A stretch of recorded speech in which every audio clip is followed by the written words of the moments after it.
All right, let's get into it because today we are breaking down one of the wildest, most absolutely bonkers Hulk stories you will ever come across. We're talking time travel, classic monsters, dystopian futures, and a family secret that just changes the entire game. So, it all kicks off with a question that sounds like it's straight out of a kid's imagination, right? What happens if you pit the Hulk, the strongest one there is, against the original Lord of the Undead, Dracula? I mean, come on, that's the monster mash of this century. But yeah, this is so much more than just a simple brawl. This one single fight spirals so far out of control that it literally breaks reality, creating two separate world-ending timelines that our heroes have to fight at the exact same time. Let's dig into how it all went so wrong. So where does all this craziness even start? Well, not with a punch, believe it or not, but with a plan, a really sinister deal made way back in the foggy streets of 1890s London that puts the whole future of the planet on the chopping block. Okay, to even get a handle on this, you gotta look at the timeline. Everything starts in 1890 London. That's the origin. From there, reality just shatters. We get the immediate fallout in the present day, but it also spins off into two horrifying alternate futures. One world completely run by vampires, and another one controlled by a digital god. And the guy who lights the fuse on this whole thing is, of course, Hulk's biggest brain nemesis, the Leader. He's the one who deliberately yanks himself and the Hulk back in time. And he's not there for a fight, he's there for a meeting with the one person on Earth he thinks might be even more evil than he is. And that person is, you guessed it, Dracula. You know, after Hulk stops his train with his bare hands, Dracula just casually asks this. It's such a great line, and it's perfect because it totally foreshadows the kind of monstrous help Hulk is going to need later on. So, the Leader's pitch to Dracula? It's as simple as it is terrifying. He says, "Hey, I'll build you this gamma furnace, a machine that'll use my radiation to create a permanent cloud cover over the entire globe." He's offering to create an endless night so that vampires can take over the world. And boom! Just like that, the first apocalypse is a go. The Leader's plan actually works, and it creates this dark new present where the vampires have already won. Now this is where things get really nuts, because our heroes are fighting a war on two fronts in two different time periods. On one side, you've got the Agents of Smash fighting for their lives in that dark, vampire-conquered present, and at the same time, Hulk is stuck back in the 1890s, teaming up with Frankenstein's monster and other classic creatures to try and stop this nightmare from ever happening in the first place. Okay, the way this plays out is just genius. Dracula actually pulls it off. He infects Hulk with this supercharged vampire virus.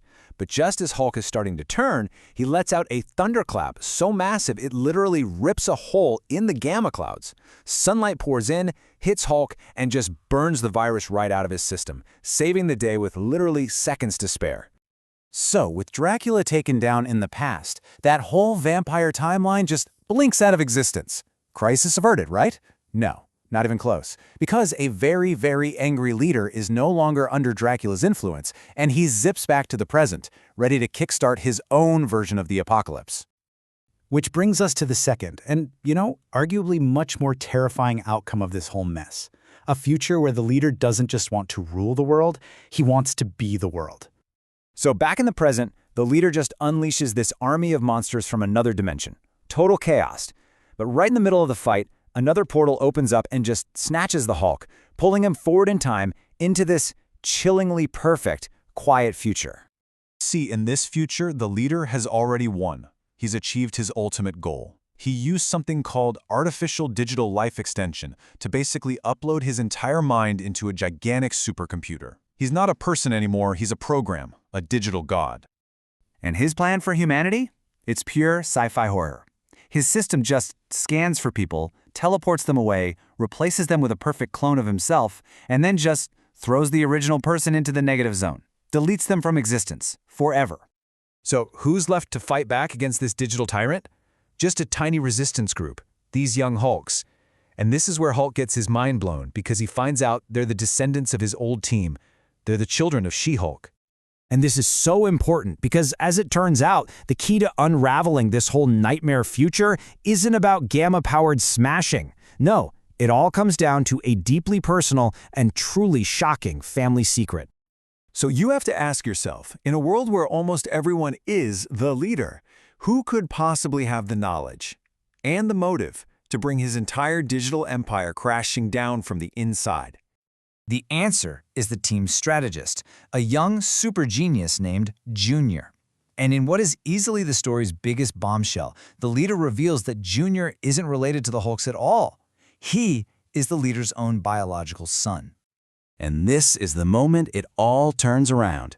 In this ultimate act of heroic betrayal, Junior uses his own father's technology against him. While the other young Hulks cause a massive diversion, he hacks the mainframe, gets into the trackers inside every single clone, and just reverses the whole process, bringing every single human being back from the negative zone. In one single, genius move, Junior saves the entire world. His army of clones is gone. His digital consciousness is erased.